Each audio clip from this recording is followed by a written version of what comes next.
Dios puede echarte una mano, pero de frente, dispuesto a atravesar el continente, a cruzar el río y burlarte de su corriente. Y no es que lo que tenías no fuera suficiente, tú solo quieres una vida diferente.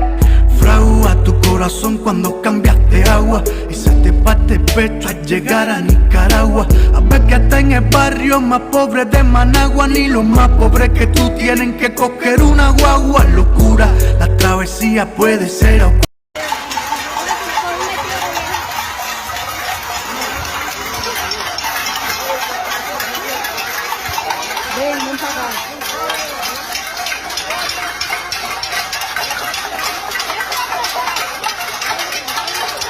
Está entre tan gobierno de encrucijada.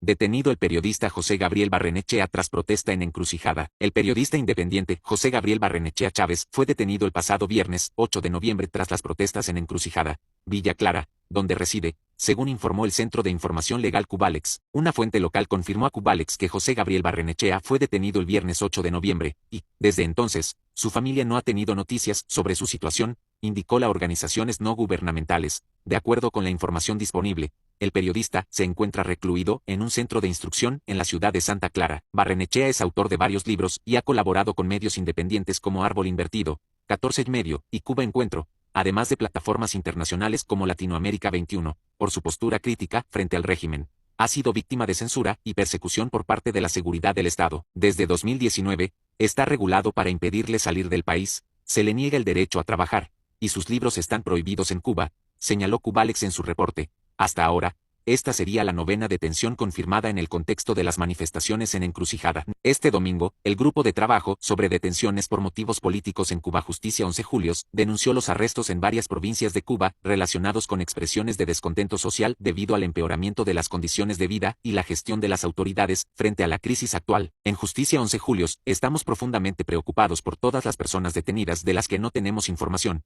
cuyos casos no podremos visibilizar para promover su inmediata liberación, señaló la organización en un post de Facebook. Hoy vamos a hablar de un tema crítico, la economía cubana y su posible colapso en 2024. 2 huracanes, 2 terremotos y una crisis energética sin precedentes están dejando su huella. Para entender el panorama, partamos de una declaración contundente del ministro de Economía y Planificación, Joaquín Alonso Vázquez. Él admitió que la economía no debe crecer este año y los desastres recientes solo confirman esta proyección. En sus propias palabras, el desarrollo económico de un país depende en gran medida de la energía y nosotros hemos tenido afectaciones eléctricas durante casi todo el año, dijo.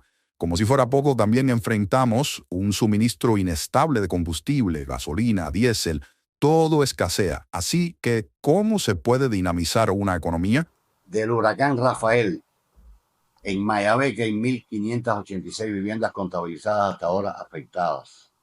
De La Habana 1.812 y de Artemisa, que fue el siniestro, afectó prácticamente todos los municipios de la provincia, unos en mayor medida que otros, pero 19.498 viviendas están afectadas, de ellas con derrumbe total más de 1.340. Y derrumbes parciales 2.073, que son los principales daños en la vivienda.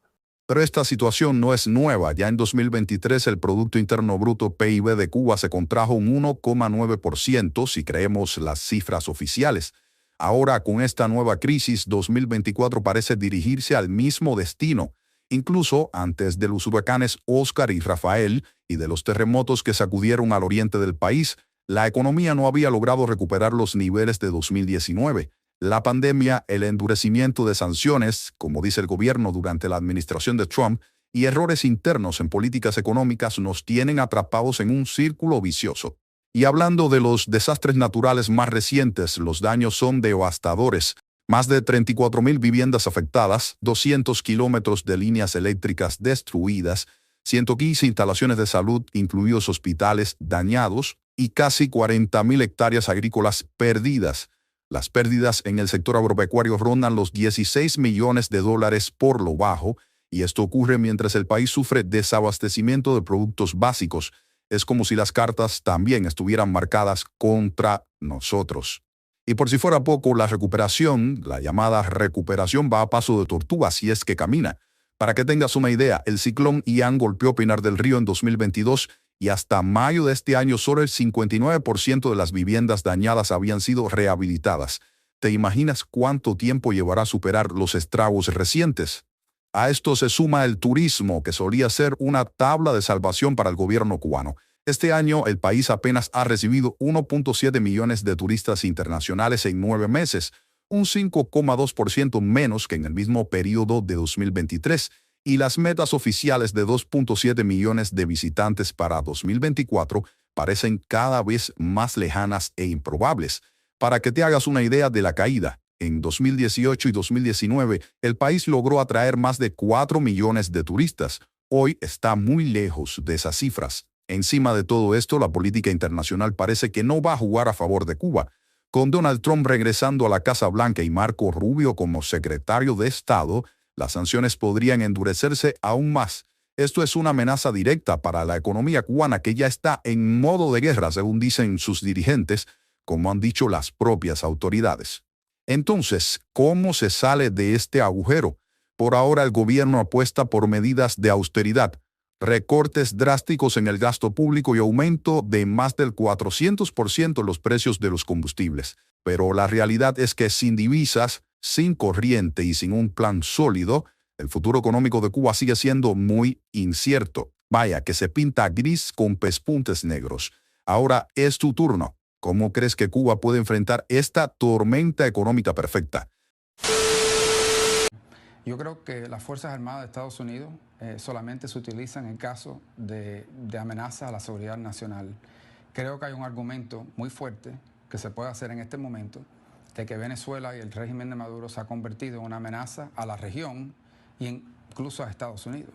Sí. Maduro es un gobierno que apoya a narcotraficantes, a guerrilleros y a grupos terroristas que están amenazando la estabilidad de Colombia. Está destabilizando a varios países. Y si se le ocurre a Maduro invitar a que Putin mande aviones militares, por ejemplo, o que abran una base, esto va a acelerarse aún más todavía. Yo creo que las circunstancias han cambiado y lo dejo ahí. No es que lo que tenías no fuera suficiente, tú solo quieres una vida diferente. Fragua tu corazón cuando cambiaste agua y se te parte el pecho al llegar a Nicaragua. A ver que hasta en el barrio más pobre de Managua, ni los más pobres que tú tienen que coger una guagua. Locura, la travesía puede ser a oscuras.